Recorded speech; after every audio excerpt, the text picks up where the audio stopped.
Que le Seigneur soit béni.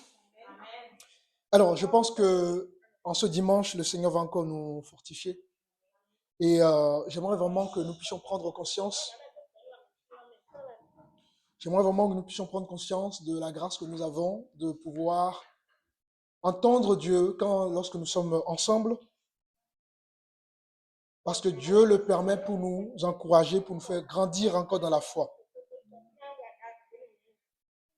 Et donc, ce soir, je le crois fermement que le Seigneur a encore une parole pour chacun. Amen. Nous devons grandir avec le Seigneur. Il nous faut grandir avec le Seigneur. J'aime beaucoup donner l'image d'un couple parce que ça nous parle beaucoup plus. Lorsque un homme et une femme apprennent à mieux se connaître, la relation, elle est beaucoup plus profonde, n'est-ce pas? Au-delà même d'un couple, lorsque juste l'amitié, en amitié, quand on apprend à mieux connaître l'autre, on vit mieux la relation avec la personne, n'est-ce pas? C'est la même chose avec Dieu. Nous devons apprendre à connaître notre Dieu, à connaître les principes de notre Dieu, à connaître les valeurs de notre Dieu. Parce que connaître Dieu, ça vous libère et ça vous décharge de certaines situations.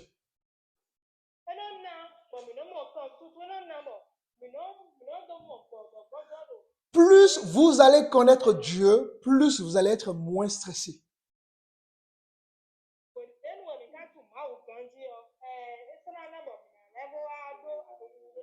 Plus vous allez connaître Dieu, plus vous allez vivre en paix.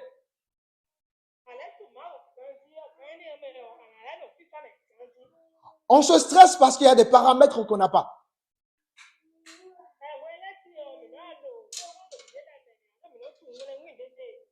Et Dieu nous permet, au travers de l'enseignement, de la prédication, des partages bibliques que nous pouvons avoir, pour avoir certains paramètres.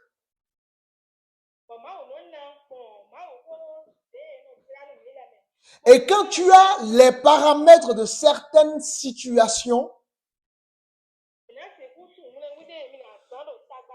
c'est un peu comme un livre. La lecture est, quand vous lisez un livre, vous apprenez à lire un livre, ça vous libère.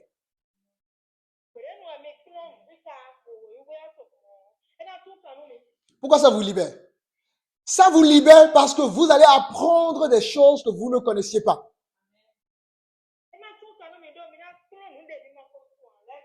Vous découvrez des choses qui étaient pour vous, qui étaient des choses pas connues. Par exemple, si vous prenez un métier que vous ne connaissez pas et que vous lisez des livres par rapport à ce métier, vous allez découvrir des choses.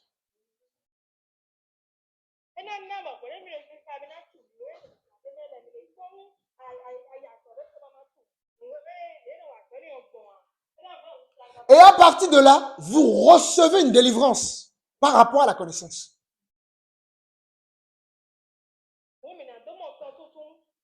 Et cette délivrance libère votre vie.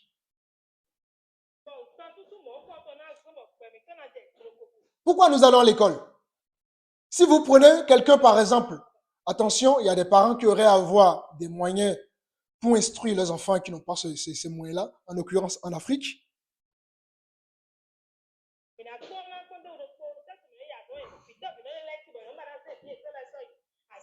Mais c'est pour que vous puissiez comprendre quelque chose. Je donne l'exemple pour que vous puissiez comprendre quelque chose, non pas pour mépriser justement les gens qui n'ont pas fréquenté.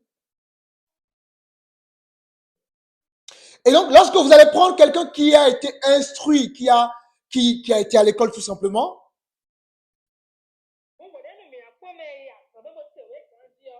et que de l'autre côté, vous prenez quelqu'un qui n'a pas eu la chance d'aller à l'école, vous allez voir une différence. Pourquoi vous verrez une différence? Parce que celui qui a été à l'école, il a été instruit. Du coup, il a une réflexion beaucoup plus développée.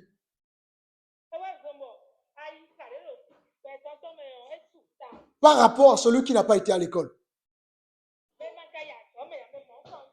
Celui qui n'a pas été à l'école, en fait, c'est comme si on lui a privé de la connaissance.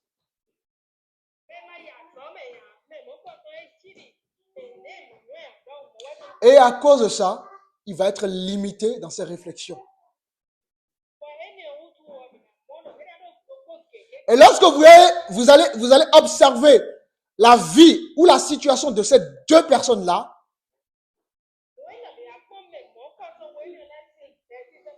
vous allez observer qu'il y a une grande différence. Alléluia. C'est très important que vous puissiez comprendre que Dieu vous instruit pour que vous puissiez grandir en maturité. La Bible dit que mon peuple périt par manque de connaissance. Donc, sans la connaissance, qu'est-ce qui se passe? Il y a la mort. Alléluia. Il y a la mort. Quand tu n'as pas une connaissance par rapport à une situation, tu peux mourir par rapport à la situation. C'est-à-dire que parce que tu es ignorant de la situation, tu peux mourir de stress. Alléluia. Tu peux mourir d'inquiétude. Alléluia. Tu peux mourir de peur. Alléluia. Tu peux mourir d'angoisse. Vous comprenez? Dieu veut nous préserver sur certaines choses. Et pour nous préserver, nous avons besoin de comprendre et de connaître qui est ce Dieu-là. Alléluia. Ça va? Nous allons regarder et apprendre quelque chose, la manière de fonctionner de Dieu. La manière de fonctionner de Dieu. Et je demande toute votre attention parce que ce soir, le Seigneur va vous donner une révélation. Et cette révélation, si votre cœur est vraiment ouvert à cette révélation, vous allez être totalement libéré. Alléluia. Nous sommes dans le livre de Genèse. Genèse chapitre 1. Et nous allons lire le verset 2.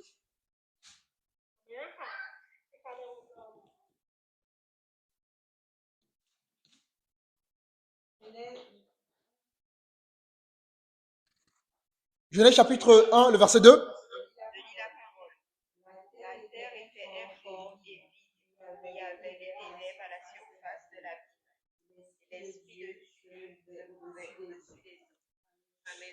La terre, dès le commencement de l'humanité, était informe et vide. Comment un Dieu de la perfection permet que, au commencement de toute chose, la terre soit informe et vide?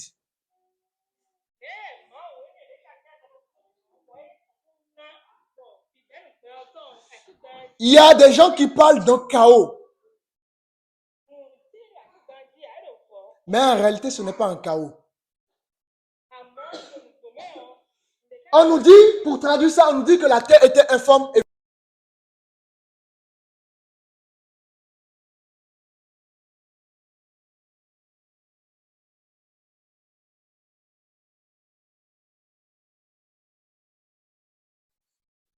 Alors, la terre était informe et vide. Ça veut dire que la terre était tohu bohu. Alléluia. Amen. La terre était tohu bohu au commencement de l'humanité, de la création. Voilà. Ça va? Ça va? Amen. Alors, essayons de comprendre quelque chose. Tohu bohu, le tohu ici, ça veut dire désert, d'accord? Désert. La terre était un peu comme le désert. Il y avait ce qu'on appelle, ça signifie aussi désolation. Alors, désolation. D'accord? Donc, au commencement, la matière n'était pas encore structurée.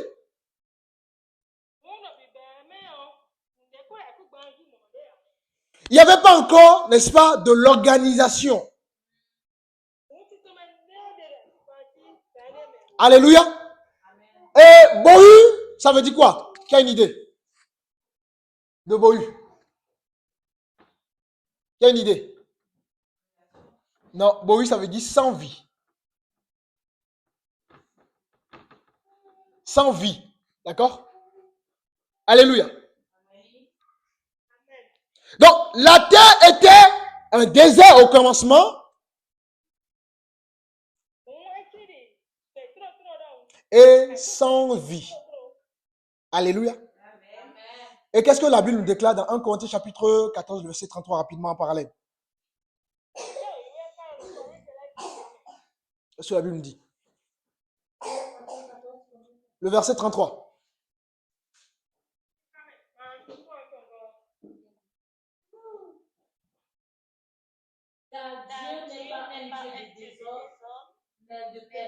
Alléluia. Notre Dieu est un Dieu d'ordre. C'est un Dieu, je dis encore une fois le plus, nous avons un Dieu extrêmement organisé.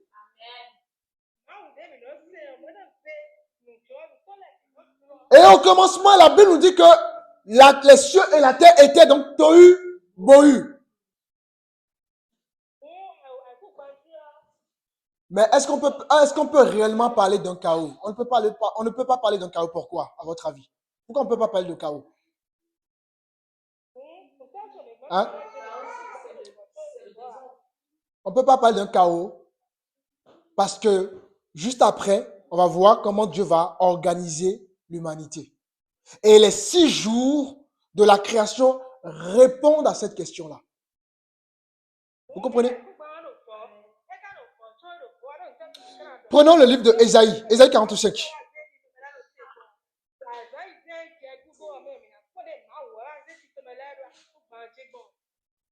Ésaïe 45, le verset 18.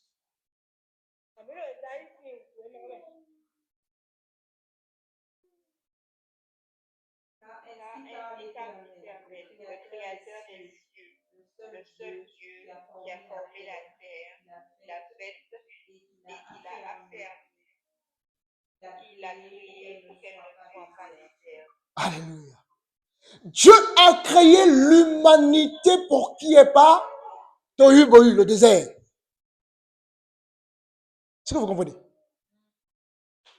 Dieu n'a pas créé, au commencement, les choses n'ont pas été créées pour que le monde soit dans un chaos, mais pour que le monde soit dans une organisation.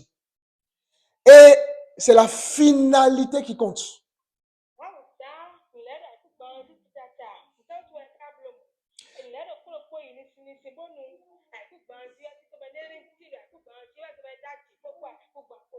Et nous avons vu dans 1 Corinthiens chapitre 14, le verset 33, que Dieu n'est pas un Dieu de désordre.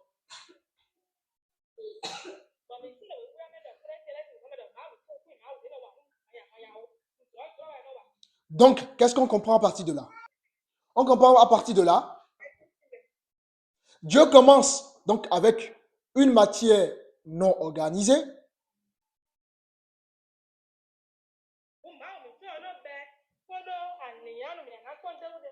Et ensuite, il va mettre de l'ordre au fur et à mesure. Il va mettre de l'ordre progressivement. Alléluia. Et les 6 jours répondent à cela. Par exemple, dans le jour, je suis à Genèse chapitre 1, dans le jour 1 jusqu'au jour 3, pour ne pas tout lire, on va voir que Dieu va régler quelques problèmes. Donc, le verset 3, rapidement. Voici, quel sera donc... attends, j'ai pas pris le bon chapitre. Ouais, donc Dieu va commencer par mettre de l'ordre. Alléluia. Et la première chose que Dieu va faire, c'est de mettre une séparation. Dieu va mettre en place une séparation.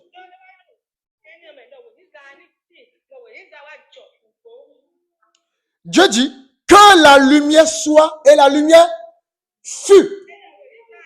Alors la question que je vous pose, cette lumière, est-ce que c'est la lumière naturelle? C'est quelle lumière? Hein? Le soleil? Non, pas le soleil.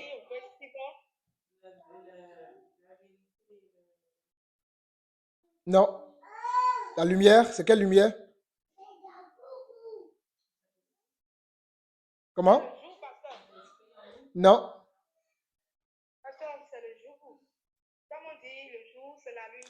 Non. Christ.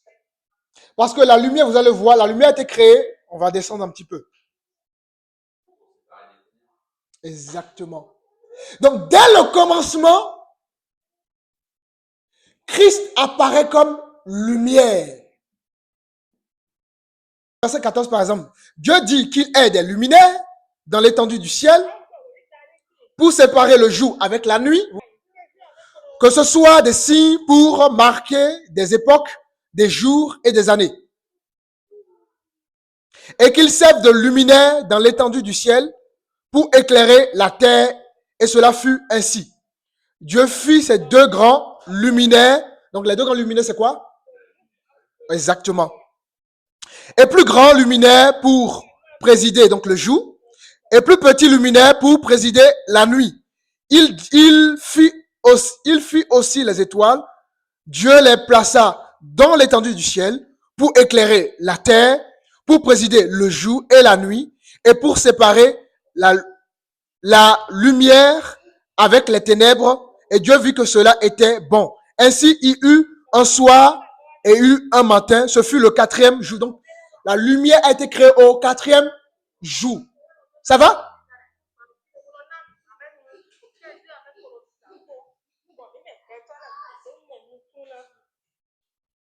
Donc, Dieu crée au commencement, Dieu crée un monde qui n'était pas structuré. Et amène ce monde qui n'était pas structuré à un monde organisé.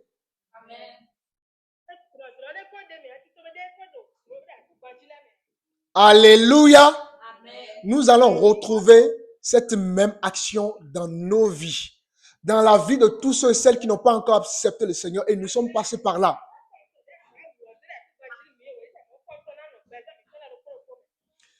Un homme sans Dieu,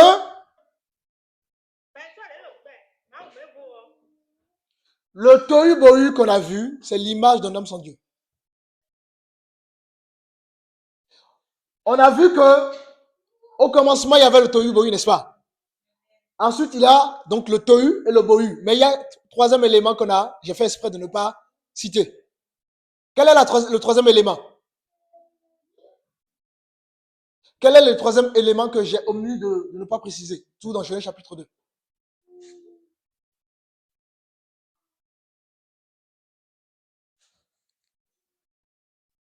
Quel est le troisième élément? Non. Ténèbres. Alléluia. Ça va?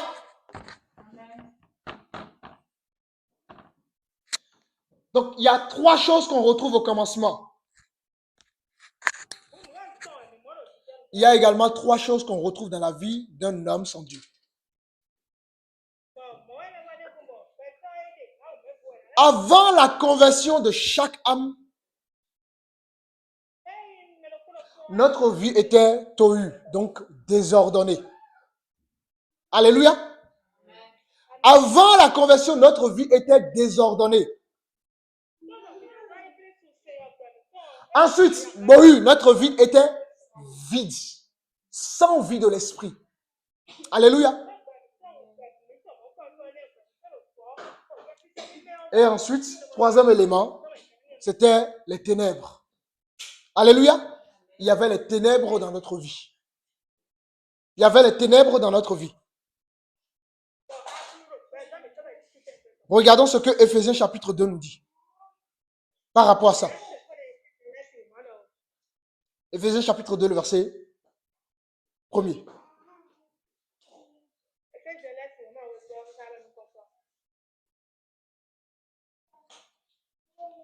Quant à vous, vous étiez morts à cause de vos fautes et de vos péchés, que vous pratiquiez autrefois conformément à la façon de vivre de ce monde. Donc, un homme sans Dieu, lorsqu'il n'y avait pas Dieu, notre comportement ou nos comportements,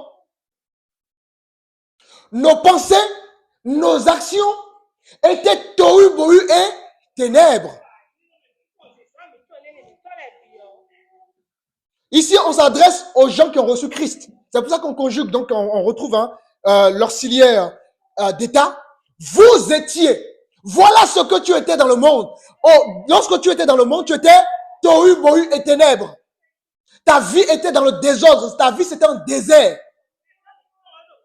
Ta vie, c'était sans vie, sans la vie de l'esprit, sans la vie de Dieu. Et ta vie était ténèbres. Et de la même manière que lorsque Dieu crée le monde et il y avait tohu bohu et ténèbres, Dieu va organiser le monde par les 6 jours. Alléluia. Je vous amène quelque part ce dimanche. Est-ce que Dieu a laissé le monde dans tohu bohu et ténèbres? Hein? Est-ce que Dieu a laissé le monde dans tohu bohu et ténèbres? Qu'est-ce qu'il a fait? Il a fait quoi?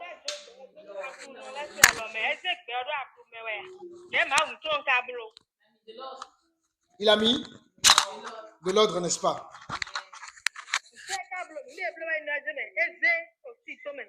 Il a mis de l'ordre, n'est-ce pas?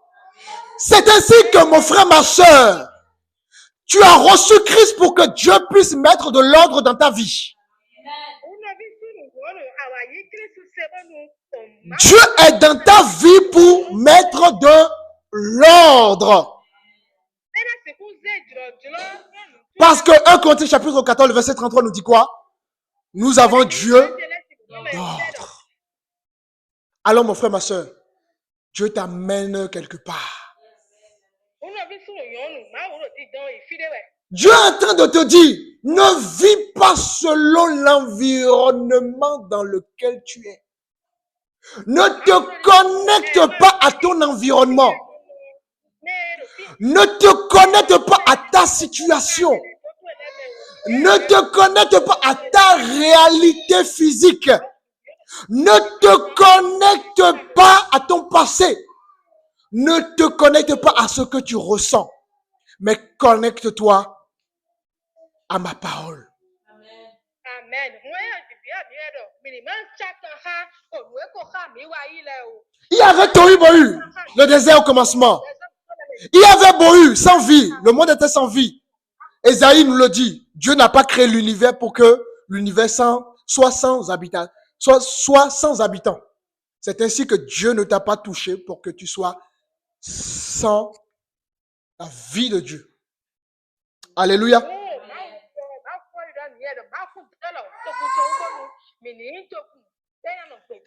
Et la Bible dit dans Éphésiens chapitre 2, vous étiez morts par vos quoi? Par vos offenses et vos péchés. Mon frère, ma soeur, tu es né de nouveau pour un but bien précis.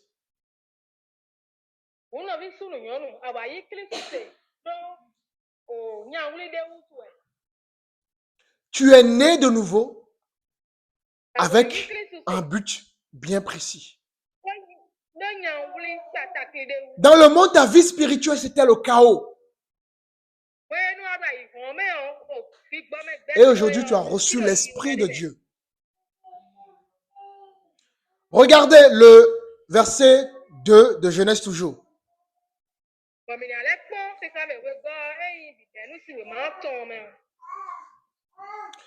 Dieu dit que, le verset 2, la terre était informe et vide Et il y avait les ténèbres à la surface de l'abîme. Mais regardez ceci, ce qui suit. Et l'Esprit de Dieu se mouvait quoi? Au-dessus des eaux. Quelle image on peut donner à ça? L'Esprit de Dieu se mouvait au-dessus des eaux. On retrouve le verbe mouvoir. Quelle image on peut donner à ça?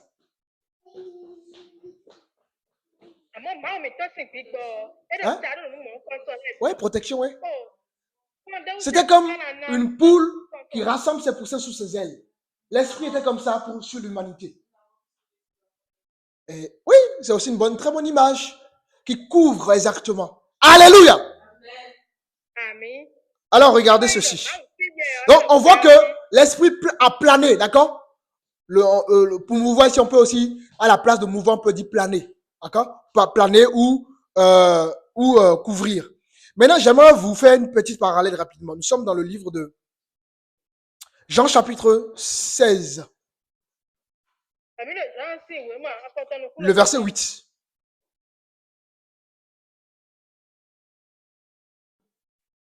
Jean 16, le verset 8.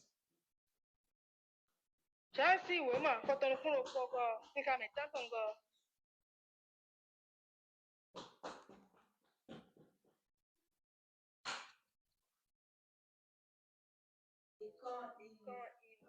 sera venu, il vaincra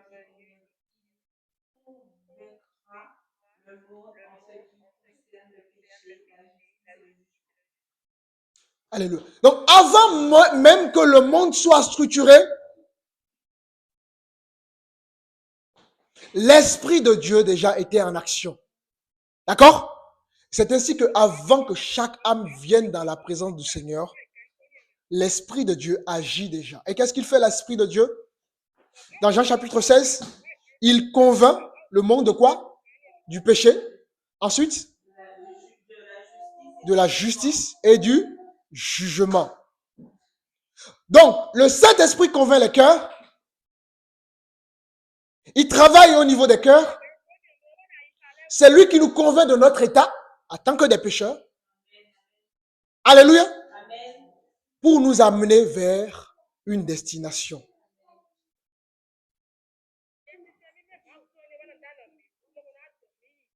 Alors, quelle est la première chose que Dieu crée dans Genèse? C'est une question que je vous pose. Quelle est la première chose que Dieu crée?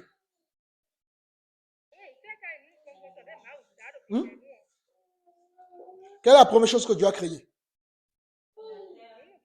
Non.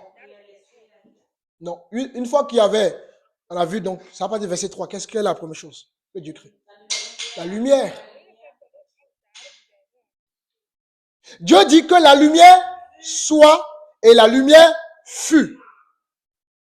Dans ta vie, en tant que chrétien, en tant qu'enfant de Dieu, quelle est la première chose que Dieu fait dans ton cœur?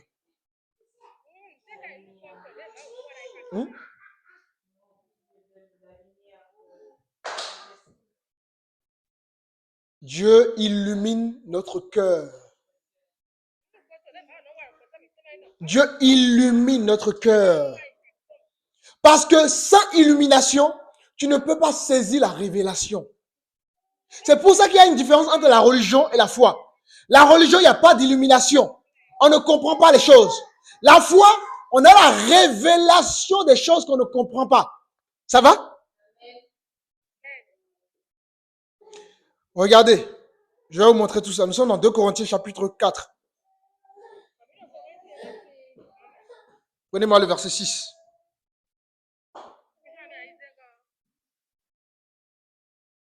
Donc, Corinthiens 4, le verset 6.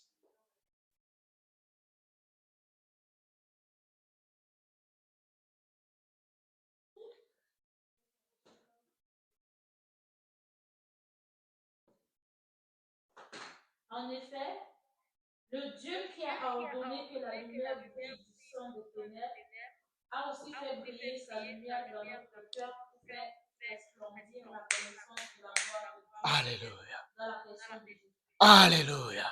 Amen. Vous comprenez quelque chose, mes frères et sœurs? Le Dieu qui a dit, la lumière brillera du sein des ténèbres. Donc, en parlant de Genèse chapitre 1, le verset 2. Et le monde qui n'était pas encore structuré. Il y avait le tohu-bohu. Il y avait les ténèbres. Mais il a fait briller la lumière. On nous dit que ce Dieu-là a fait briller quoi? La lumière dans nos cœurs. Mon frère, ma soeur, tu marches avec une lumière. Tu marches chaque jour dans une lumière qui doit justement t'orienter dans toutes les choses que tu fais. Parce que Dieu a fait briller dans ta vie la lumière qui est le Seigneur Jésus. Alléluia. Parce que Dieu va changer ta situation, il est obligé. Parce que lorsqu'il prend quelqu'un qui est déjà en prison, il le libère.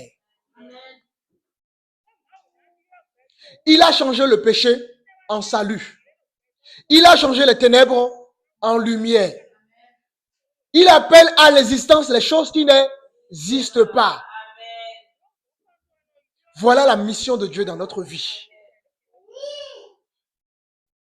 Est-ce que vous comprenez? Dieu nous amène toujours quelque part, les amis. En tant qu'enfant de Dieu, on ne peut plus vivre dans les ténèbres. Je vous donne des exemples concrets. Tu ne peux pas être un enfant de Dieu et continuer à vivre comme si ta vie n'a plus de sens. Ta vie doit avoir de sens. Pourquoi? Parce que tu as une lumière qui brille en toi.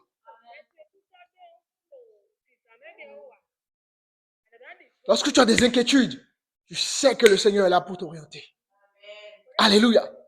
Tu sais que le Seigneur t'amène quelque part. Lorsque les ténèbres s'élèvent contre ta vie, tu dis stop. Ma vie brille désormais avec le Christ. Alléluia. Dieu ne nous laisse pas dans notre état. Dieu ne t'a pas touché pour te laisser dans le même état. Dieu t'a touché pour te transformer. De la même manière que Dieu a organisé le monde au début, c'était les ténèbres. Dieu a organisé le monde et nous voyons tout ce que nous voyons aujourd'hui. Parce que Dieu a fait une œuvre de perfection. Et Dieu veut faire aussi une œuvre de perfection dans ta vie. Voilà pourquoi tu ne dois plus regarder à tes capacités, mais à la lumière qui brille dans ta vie. Seigneur, de par mes propres capacités, je sais que là, je ne peux pas y arriver. Mais je sais qu'avec toi, je peux y arriver. Seigneur, je sens que cette situation, si ce n'est que mes propres capacités, c'est fini, je suis foutu. Mais il y a un espoir qui naît. Tu sais que le Seigneur est là. Nous devons avoir cette mentalité, marcher avec cette mentalité. Je ne suis plus un enfant de ténèbres. Le Dieu m'a touché pour m'amener quelque part. Seigneur, tu m'as touché pour m'amener à destination. Seigneur, regarde comment mes ennemis parlent de moi. Mais je sais que tu me feras briller devant mes ennemis. Seigneur, regarde comment les gens parlent de mon échec. Mais je sais que tu m'amèneras au succès. Seigneur, regarde, ça ne marche pas dans ma vie. Mais je sais que tu m'amènes quelque part. Que humainement parlant, tout est foutu. Que là, Dieu prend le relais. Est-ce que vous comprenez? C'est là que tu es achevé à terre, charnellement, que l'esprit prend vie en toi. Oh, vous ne comprenez pas. Je répète, c'est lorsque tu es achevé humainement parlant, plus de capacité, tu n'as plus le temps de réfléchir, tu ne peux plus, tout ce que tu prends charnellement, ça ne marche plus, que l'esprit prend le relais. Alléluia. Tu as du mal à arrêter la drogue, Dieu peut arrêter la drogue dans ta vie. Tu as du mal à arrêter la masturbation, Dieu peut arrêter la masturbation dans ta vie. Alléluia. Tu as du mal à arrêter la cigarette, Dieu peut arrêter la cigarette dans ta vie. Tu as du mal à arrêter, n'est-ce pas, l'infidélité, Dieu peut arrêter tout ça. Alléluia. Tu as du mal à arrêter quoi que ce soit, Dieu est capable d'arrêter toutes ces choses. Tu as du mal à te concentrer, Dieu peut te donner la concentration. Tu as du mal à avancer dans ta vie, professionnellement c'est le chaos. Dieu peut ressusciter dans ta vie professionnelle. Mais tout ça dépend de ta mentalité, dépend de ta maturité, dépend de ta vision. Est-ce que vous comprenez? Ça va? Dieu transforme le tohu, bohu et ténèbres en quoi? En quoi? En lumière? Regardez, nous sommes dans Genèse chapitre 3, 1, le verset 3. Regardons ce que Dieu fait.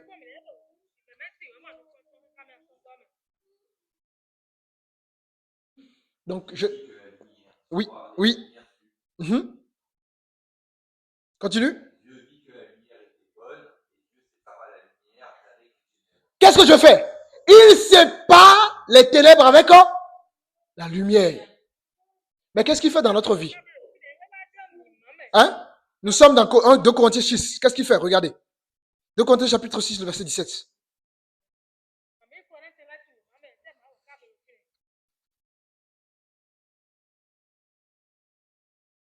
2 Corinthiens 6, le verset 17. C'est pourquoi sortez du milieu d'eux et séparez-vous, dit le Seigneur. Alléluia. Ne touchez pas à ce qui est impur et je vous accueillerai. Alléluia. Mon frère, ma soeur, Dieu te sépare des ténèbres. Dieu te sépare de l'ancien homme. Ton nouveau homme est régénéré. Tu n'es plus la Laetitia d'hier. Tu n'es plus, n'est-ce pas, le Rémi d'hier. Tu n'es plus l'Énise d'hier. Tu n'es plus le frère Tanguy d'hier. Je ne suis plus le Mathieu d'hier.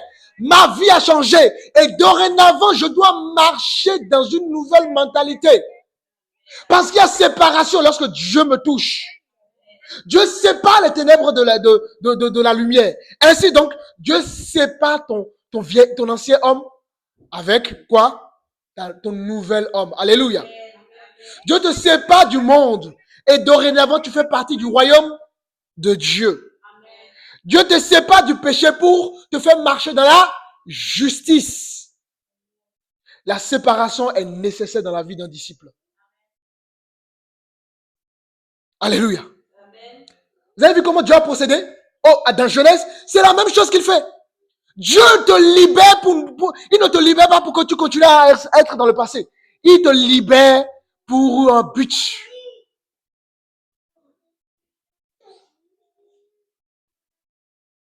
Dieu te libère pour un but.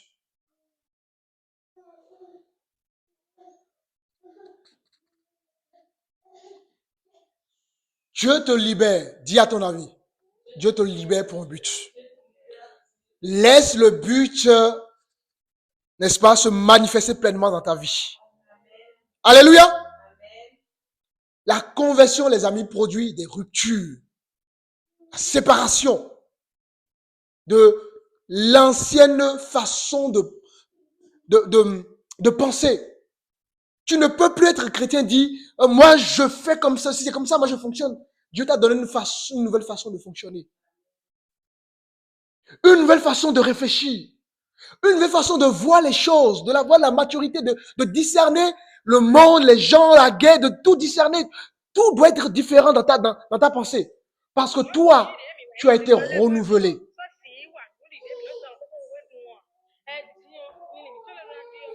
Et qu'est-ce qu'il fait en plus de la séparation dans Genèse chapitre 2? On continue? Il sépare donc la lumière et la ténèbre ensuite. On va voir si on lit tout. Il va avoir séparé les eaux et le ciel, n'est-ce pas? Il sépare la mer et la terre. Est-ce que vous comprenez? Il ordonne les choses. Dieu ordonne dans ta vie ce soir. Dieu ordonne dans nos vies ce soir. Les choses anciennes sont anciennes. Voici toutes choses sont devenues nouvelles. Aussi longtemps tu vas continuer à marcher dans l'ancienne vie, tu ne peux pas grandir avec Dieu. Aussi longtemps tu vas marcher comme tu étais avant, marcher selon l'ancien homme, tu ne peux pas évoluer avec Dieu. Voilà pourquoi la Bible déclare dans Romains chapitre 12, soyez renouvelés dans votre entendement. D'accord? Ne vous conformez pas au siècle présent. Quand on dit ne vous conformez pas au siècle présent, ça veut dire quoi? Hein? Ne vous conformez pas au siècle présent, ça veut dire quoi? Oui, mais ça implique beaucoup de choses. C'est très juste. Mais allons beaucoup plus en profondeur. Ne vous conformez pas au siècle présent. Présent. On reprend. Romains chapitre 12. Reprenons le verset. Romains chapitre 12. À partir du verset 2.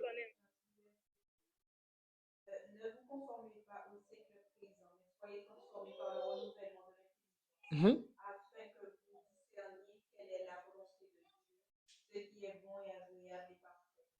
Alléluia. Donc, ne vous conformez pas à cette personne, ça dit quoi? D'accord? C'est très juste, ça fait partie. C'est l'une des réponses, oui. Conformer à Dieu et pas forcément à l'homme. Exactement. C'est aussi une bonne réponse, ça fait partie. Marcher selon la vue, c'est très bien. Ça, ouais, oui, marcher selon la foi, tout à fait. Oui. Ça dit, ne vous conformez pas à la façon de faire du monde. Le monde a sa façon de penser. Vous comprenez? Le monde a sa philosophie. Vous, désormais, votre philosophie, c'est qui? C'est Dieu. C'est pas parce qu'il y a la guerre autour de nous que forcément on va être attaqué. Vous comprenez? Vous comprenez? Vous devez avoir une autre façon de voir les gens.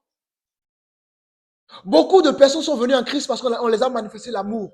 Alors qu'en réalité, charnellement, on aurait pu manifester la guerre. On m'a insulté, j'insulte aussi. Vous comprenez? Tu m'as insulté, je t'insulte. Tu m'as méprisé, je te méprise. Mais Dieu te dit, fais le contraire. Voilà pourquoi Matthieu chapitre 5 dit, aimez vos ennemis, bénissez ceux qui vous maudissent. Voilà que dans le monde, tu ne peux jamais bénir ton ennemi.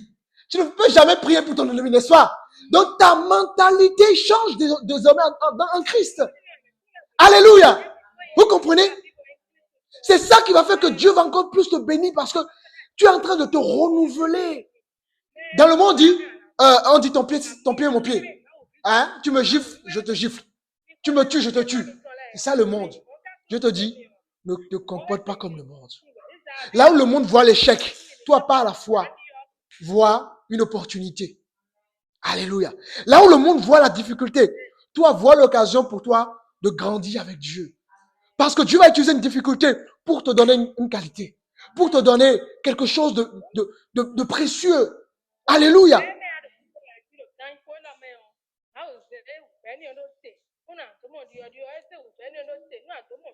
Et armons-nous de la mentalité du royaume.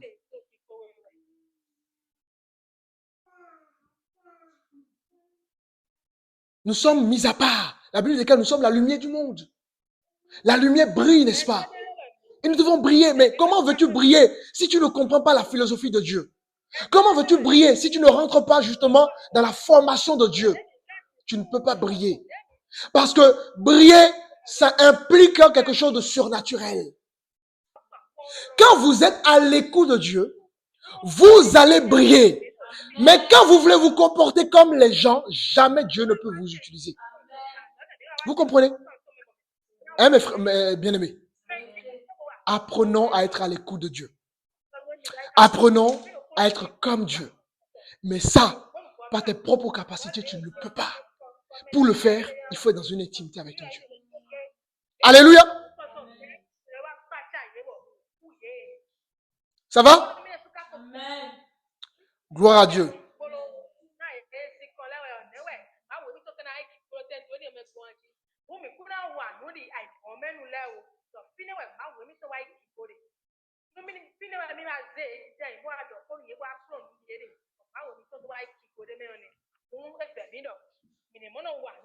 Nous sommes dans Galates chapitre 5, le verset 22. Galates 5, le verset 22.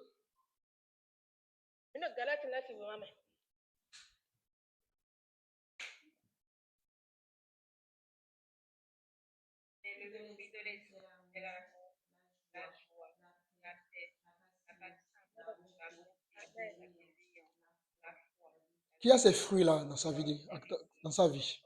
Soyez honnêtes. Est-ce qu'on voit tous ces fruits-là dans votre vie? Hein? Est-ce qu'on voit tous ces fruits dans notre vie? Tous en même temps. D'accord. On voit quelques. On peut les avoir et ne pas être constant dans la chose. Ok. Mais pourquoi, selon vous, on n'a pas tous ces fruits-là en même temps? Et on n'est pas constant en même temps dans ces fruits-là, selon vous? Pourquoi?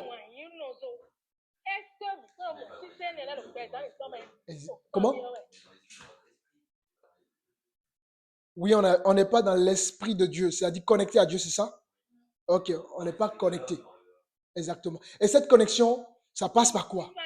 J'aime bien le mot connexion là, mais ça passe par quoi concrètement, de façon concrète?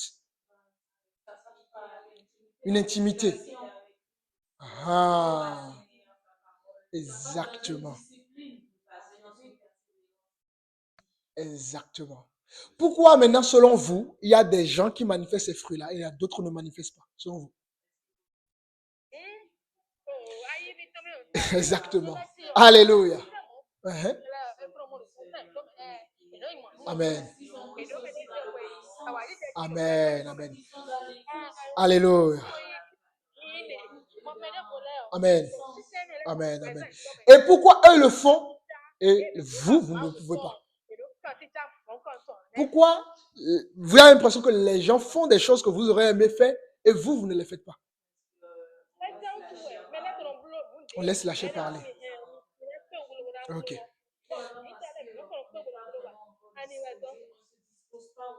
On ne se dispose pas. Ce sont de très bonnes réponses que vous donnez. Hein. Toutes les réponses sont très, très, très bonnes, oui.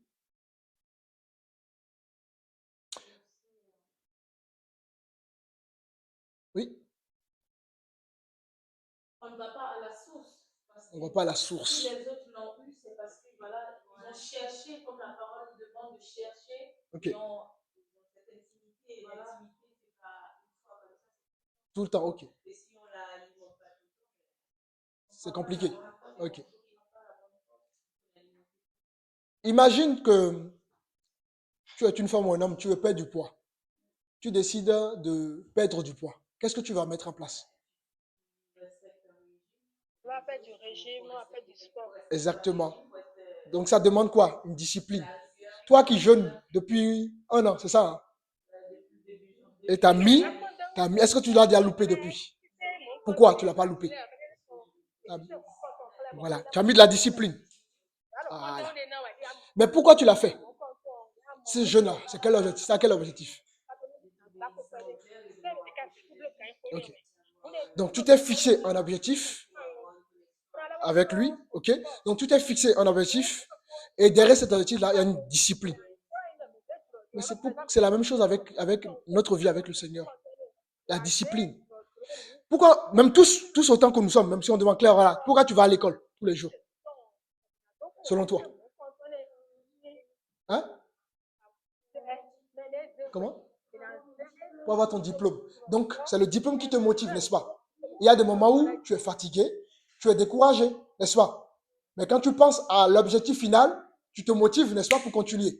C'est la même chose. Il faut toujours qu'on regarde l'objectif final. Alléluia. Et l'objectif final dans notre cas, en tant qu'enfant de Dieu, c'est quoi? L'objectif final. Qu'est-ce qui peut nous motiver finalement dans la foi?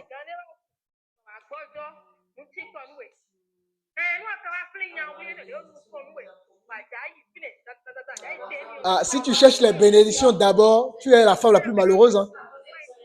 D'accord?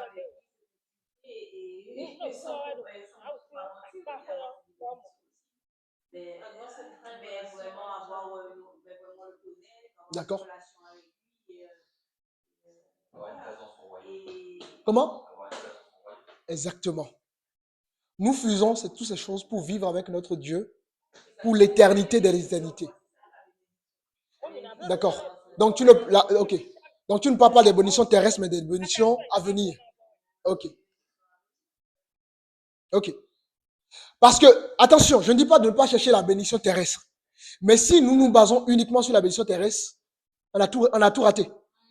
Vous comprenez? C'est très bien les bénédictions terrestres, mais c'est pas, comment dirais-je, c'est pas la finalité. Donc, il faut se fixer des objectifs avec le Seigneur. Et il y a un élément de motivation, un élément qui doit nous motiver. Et cet élément-là, c'est le salut. Et quand on médite la parole du Seigneur, on se rend compte de tout ce que Dieu nous réserve, parce que la Bible dit que Dieu va suivre nos lames. Et que ce qu'on vit par rapport à ce siècle présent n'est pas comparable à ce qu'il nous réserve, on se motive. Alléluia. Donc Dieu, d'ailleurs on va prendre un passage. Nous sommes dans Colossiens, chapitre 3. Colossiens chapitre 3, le verset 10.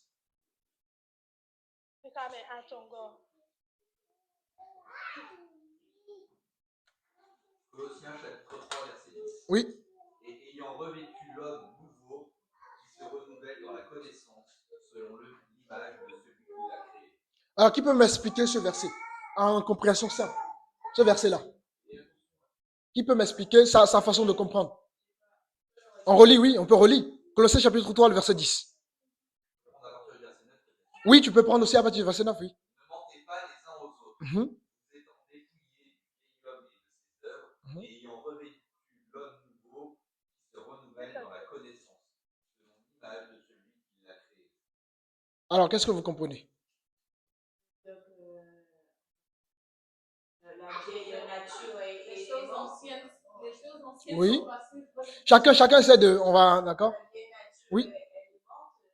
La vie ancienne, elle est... Oui. Je me renouvelle dans Pour avoir Tu as compris, mais tu n'es pas rentré dans la profondeur de ce verset. Oui. le verset 8 avec Oui, tu peux prendre aussi le verset 8. Oui, pourquoi? maintenant renoncez à toutes ces choses, à Mhm. la colère, à l'animosité, à la méchanceté, à la calomnie, Mhm. aux paroles déshonnêtes qui pourraient sortir de votre bouche. Ne mentez pas les uns aux autres. Mhm. Vous êtes en dépouillés du vieil homme et de ses œuvres, ayant revêtu l'homme nouveau qui se renouvelle dans la connaissance de l'image de celui qui l'a créé. Alléluia. Oui. C'est après avoir renoncé déjà à toute cette colère, animosité, méchanceté, calomnie qu'on peut avoir, et se rattacher à la parole de Dieu. En fait. Exactement. C'est ça, le nouveau. Tu ne peux pas être habillé d'une homme, tu ne peux pas être, comment dire, tu ne peux pas être spirituel ou une femme d'esprit ou un homme d'esprit si ta vie passée. C'est par rapport à la liste que nous avons, le verset 8. Mais maintenant, renoncer. Il faut d'abord renoncer pour pouvoir rentrer dans une nouvelle vie. Sans renonciation, tant que vous n'avez pas renoncé à votre ancienne vie, c'est-à-dire, on a expliqué l'ancienne vie, hein, renoncer à toutes ces choses, la colère. Si tu ne renonces pas à la colère, ça serait difficile de rentrer dans ta nouvelle vie. Donc, il faut renoncer à la colère. Il faut renoncer à l'animosité. C'est quoi l'animosité? C'est quoi l'animosité? La rancœur. La rancœur, voilà, l'animosité, la rancœur, ce qu'on garde dans le cœur. D'accord? Donc, il faut renoncer à l'animosité, la méchanceté, la calomnie, aux paroles déshonnêtes qui pourraient sortir de votre bouche. Et regardez le verset 9. Ne mentez pas aux autres, vous étant dépouillés vieil homme. Donc, on est d'abord dépouillé du vieil homme, de qui nous étions dans le monde. Je dois me dépouiller si j'étais un homme colérique, je dois me dépouiller de ça. Si j'étais un homme toujours négatif, il faut plus que je sois dans la négativité. C'est fini, ça c'est le passé. Il faut se dépouiller de son ancienne vie d'abord. Et c'est ça qui va te permettre de rentrer pleinement dans ta nouvelle vie. Sans dépouillement, il te serait difficile d'embrasser complètement ta nouvelle vie. Alléluia. Le renoncement te permet de rentrer pleinement dans ta vie.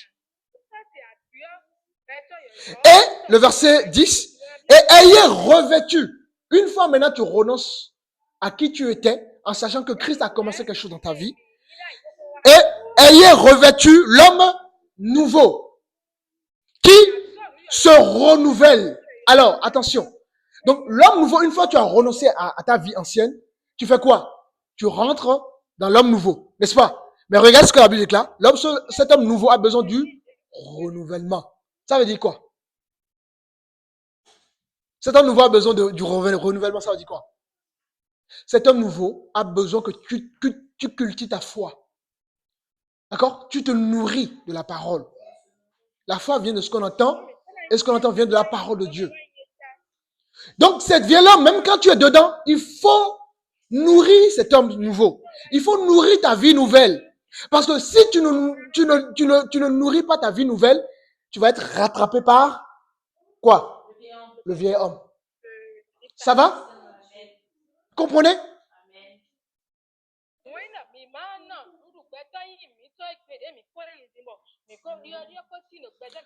Vous comprenez, les amis? Et ayez revêtu l'homme nouveau qui se renouvelle. Dans quoi? Dans la connaissance. Selon l'image de celui qui l'a créé. Et qui l'a créé? Le Seigneur. Donc, et nous devons donc nous renouveler dans la connaissance du Seigneur. C'est la clé à la paix de votre vie. C'est la clé à votre futur bonheur, les amis. C'est la clé à tout. C'est un exercice il faut s'appliquer dans l'exercice. Il faut véritablement s'impliquer davantage dans cet exercice-là. Un bon soldat est un bon soldat parce qu'il est discipliné. Toi qui travailles à l'hôpital, par exemple, tu fais bien ton boulot parce que tu es appliqué à ton boulot. Le frère Rémi fait bien son boulot en tant que plombier, électricien, pardon, excuse-moi. Je ne sais même pas pourquoi j'ai dit plombier. Parce qu'il est appliqué dans son métier. Claire, là, arrive à avoir des bonnes notes à l'école parce qu'elle est impliquée. Si elle ne s'implique pas dans ses devoirs, si elle ne révise pas, qu'elle passe tout son temps sur les réseaux sociaux, elle ne peut pas avoir des bonnes notes. Donc, en s'appliquant, qu'on a des bons résultats. Alléluia. Je serai un mauvais pasteur si je ne m'applique pas. Donc, il faut s'appliquer. Alléluia.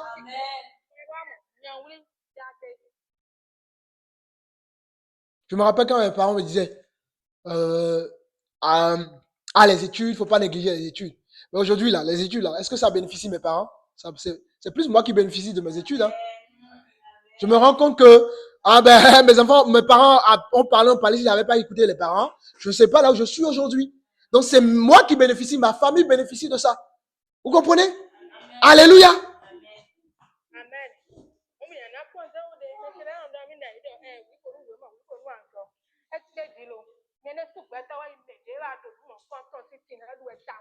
Alors les amis, c'est une invitation à ce que nous puissions nous appliquer parce que Dieu a une œuvre dans notre vie.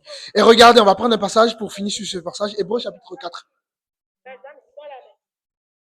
Hébreux chapitre 4, verset 10. Qu'est-ce qui s'est passé dans Genèse? Dieu crée, il va créer l'humanité pendant 6 jours. Et qu'est-ce qui s'est passé? Au 7e jour, il s'est reposé, n'est-ce pas?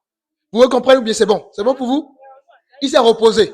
Maintenant, regardez ceci. Hébreux chapitre 4, verset 10.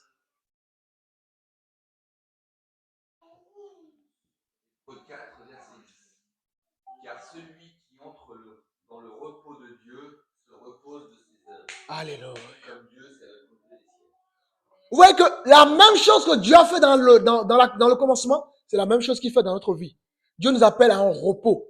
Et ce repos-là, quand on parle du repos, quand on dit repos, ça sous-entend quoi? Le repos, ça sous-entend quoi? Ça sous-entend quoi le repos? Une pause, d'accord? Comment? Se satisfaire de ce qui a été accompli, ok? C'est des bonnes réponses, oui? Il y en a d'autres? Voilà, c'est ce que je veux. Voilà. En fait, exactement. C'est-à-dire que les efforts que tu aurais pu fournir par toi-même, Dieu te dit, rentre dans mon repos, tu te reposes en moi, et moi je fournis ces efforts à ta place. Vous comprenez? Ça va? Voilà ce que Dieu nous appelle. Dieu nous appelle à être dans son repos. Voilà pourquoi, lorsque Paul avait l'écharpe dans la chair, il disait, Seigneur, mais libère-moi. Dieu lui a dit, ma grâce te suffit. C'est dans mes incapacités, c'est dans nos incapacités que Dieu prend le relais. Moi, quand il y a des choses qui me dépassent, je dis, Seigneur, c'est toi qui contrôles. Parfois, il faut laisser les choses entre les mains de Dieu. Quand la situation vous dépasse, laissez ça entre les mains de Dieu. Alléluia. Amen.